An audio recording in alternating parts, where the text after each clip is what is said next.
Welcome back to Witchcraft Files 6, where your darkest fears come alive. Tonight's video is one that will crawl under your skin and make you question every shadow in your room.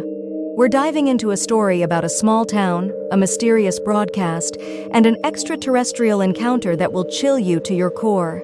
Tonight's story, The Signal. It was a quiet town, the kind where everyone knew everyone, and the biggest event was the annual bake sale. Life in Brecksville was simple, predictable. But as with many places that seemed too peaceful, there was always a lurking darkness waiting for the right moment to emerge. It all started on a cold November evening. The wind howled outside, rattling the old windows of homes, while inside, families huddled by their radios, listening to the comforting crackle of local news and talk shows. In Brecksville, the local station, WBRX, had been broadcasting since the 1950s, providing nothing more exciting than farm reports and the occasional story about a lost dog. That night, however, something different crackled through the airwaves. Around 11:30 p.m., just as the old talk show host Jim Turner was about to sign off for the night, the broadcast was interrupted. At first, listeners thought it was a technical glitch, a loud burst of static, followed by an eerie, rhythmic pulsing that seemed almost deliberate. It wasn't long before people realized that this wasn't just random interference. The pulsing sound was accompanied by what sounded like a distorted voice, speaking in a language none of them could understand. It was a series of guttural noises and strange inflections that seemed to warp the very air around them. Jim Turner, a man with decades of radio experience, was at a loss. He fumbled with the controls, trying to cut the signal, but nothing worked. The broadcast continued for almost an hour before it abruptly stopped. Jim went on air with a shaky voice, trying to reassure the listeners, but his own anxiety was palpable. No one slept well that night. The next day, the townspeople were buzzing. The mysterious broadcast had spread like wildfire, and conspiracy theories were already making the rounds. Was it an alien message, a government test gone wrong, or something more sinister? But it wasn't until a week later that things took a darker turn. One by one, people in Brecksville began to report strange occurrences, unexplained noises, strange lights in the sky, and a sense of being watched. It was as if the town had become a magnet for something unknown and terrifying. The first person to disappear was Sarah Jenkins, a high school teacher who had been among the most vocal skeptics about the broadcast. She was last seen leaving her home late at night, heading towards the old radio tower on the outskirts of town. The police found her car abandoned at the base of the tower, but there was no sign of Sarah. The disappearance of Sarah Jenkins was only the beginning. Over the next few weeks, more people vanished without a trace.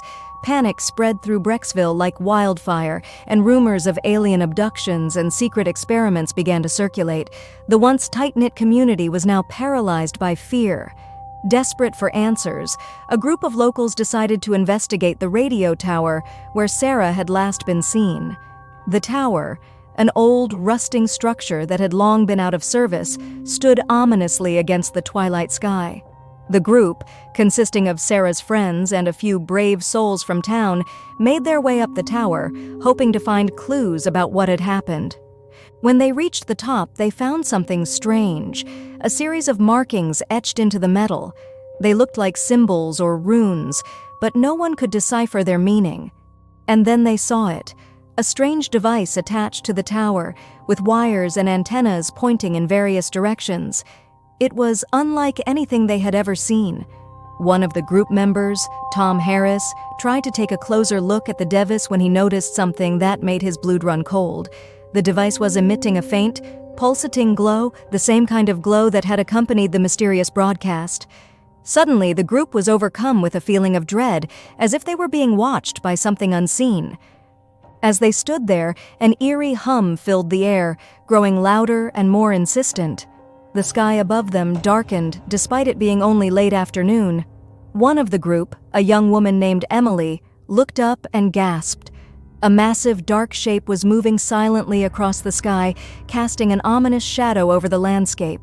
It was a UFO, an enormous disc-shaped craft that hovered above them, its surface shimmering with an otherworldly sheen. The craft had no visible lights or markings, only a dark metallic surface that seemed to absorb the surrounding light. It moved slowly, almost deliberately, as if studying the town below. Tom, Emily, and the others watched in stunned silence as the UFO made a slow, sweeping pass over the radio tower. The craft was so close now that they could see strange, glowing symbols etched into its surface, glowing with an eerie blue light. The craft seemed to pulse in time with the rhythmic beat that had accompanied the mysterious broadcast. Suddenly, a beam of light shot down from the craft, striking the radio tower and enveloping it in a blinding glow. The group was thrown to the ground by the force of the beam. When they looked up again, the UFO was gone, vanished into the darkening sky.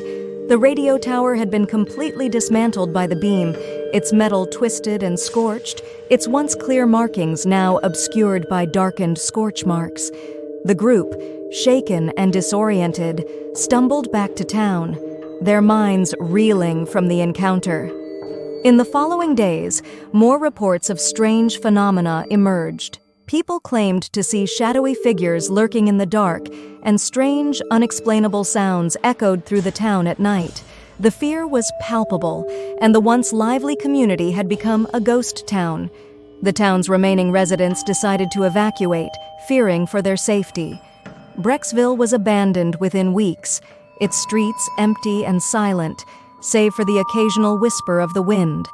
The radio station, once the heart of the town, was left to decay, its equipment gathering dust. To this day, no one knows what happened to the people of Brecksville. Some say the town was the site of an alien experiment gone awry, while others believe it was a result of a secret government project. The truth remains a mystery, buried beneath layers of fear and unanswered questions. And as for the radio signal that started it all, it was never heard again. Some believe it was a warning, a message from the stars that should have been heeded. Others think it was a sinister invitation, a call to those who dared to listen. Whatever it was, it left behind a legacy of terror that lingers in the empty streets of Brecksville. Thanks for joining us on this chilling journey into the unknown. Remember, when you hear that static crackle, or if you see strange lights in the sky, it's best to be cautious. You never know what might be lurking just beyond the edge of our understanding. If you'd like to continue to hear scary stories, subscribe and hit the like button.